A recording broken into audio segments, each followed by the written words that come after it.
Just one night, all we got. Just one night, all we got. Just one night, all we got. Just one night, all we got. I ain't got time for you, baby. Either you're mine or you're not. Elegant, fashionable, innovative, and revolutionary. These ladies that took over the Roaring Twenties were the epitome of what a woman should be. She had the right to do anything she wanted, which basically defied previous gender roles of the early 19th and 20th centuries. She could smoke, drink, and wear shorter dresses and higher heels. However, these women still had responsibilities. They were wives who still had to obey the laws and follow rules. These women wore their hair in short hairstyles called bobs. The 1920s was also a time where women left the home to work in real jobs. They also drove cars and danced provocative dances in nightclubs. One of these dances was called the shimmy and was even outlawed because it was considered taboo. The cheek and jowl was another one of these. However, whoever did these offensive dances were put on a blacklist and kicked out of reputable jazz clubs. The Roaring Twenties was the time period where flappers began to arise. This was also the time of the Prohibition.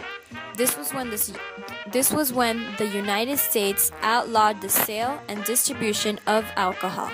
Despite these laws, these women still purchased alcohol. One of the most famous flappers was Betty Boop. She was a cartoon character known for her non-traditional looks.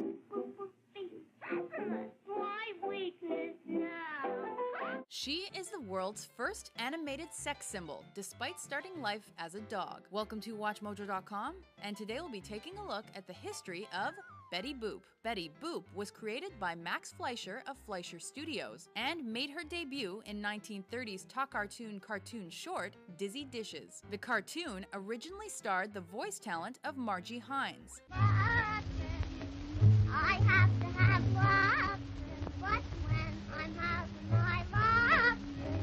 This was when Betty appeared as an anthropomorphic French poodle that was modeled after the likeness of singer Helen Kane.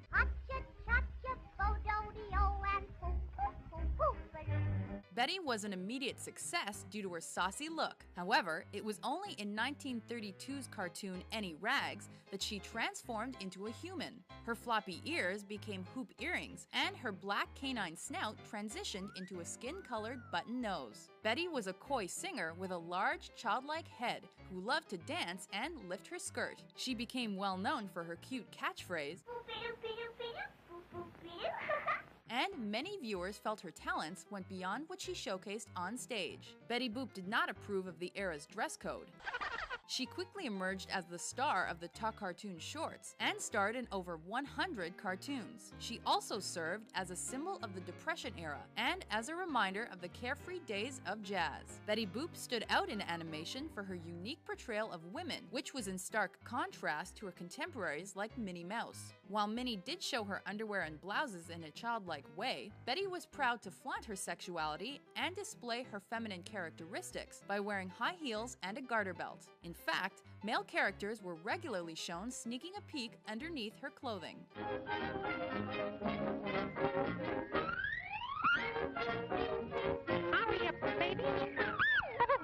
Betty Boop was a controversial character. Her appearance was then toned down due to 1934's National Legion of Decency Production Code. This imposed guidelines on the motion picture industry and limited sexual innuendos.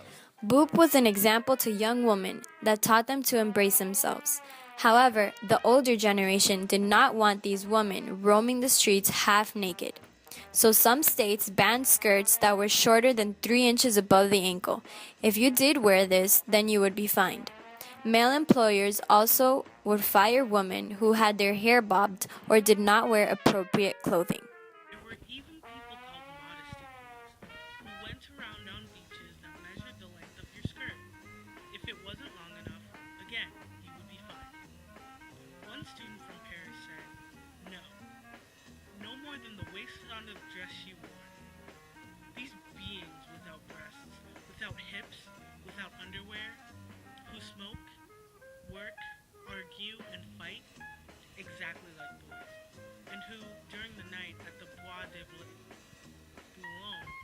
their heads swimming under several cocktails, seek out savory and acrobatic pleasures on the plush seats of 5-horsepower Citroen.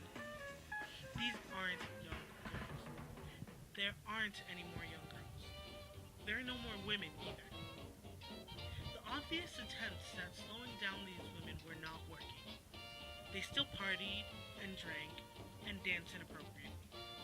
However, by the older generation trying to take away their rights, they had broken a very important law.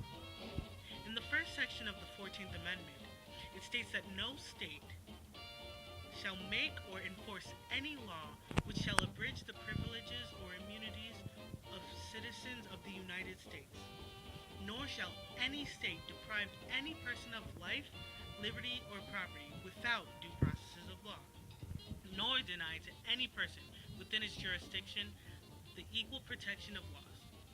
That basically means that no state is allowed to make laws that unnecessarily take away a person's rights. But we have shown that this is what happened to these flappers. Like we mentioned earlier, they had the responsibilities of the women they were outside of the club.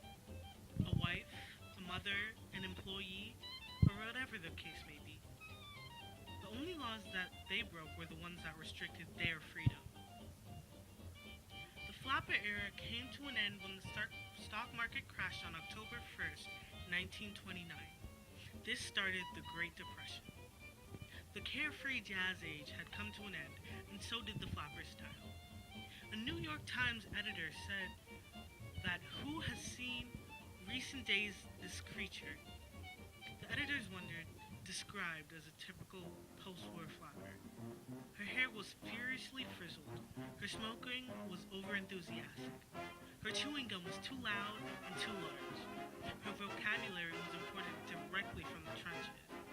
She was startlingly picturesque, and now she was no more. This was in a news article titled No More Flappers, published in 1928. To conclude, flappers had their rights taken away from them, and their responsibility to be a law-abiding citizen. But no matter what, she still found a way to have lots of fun.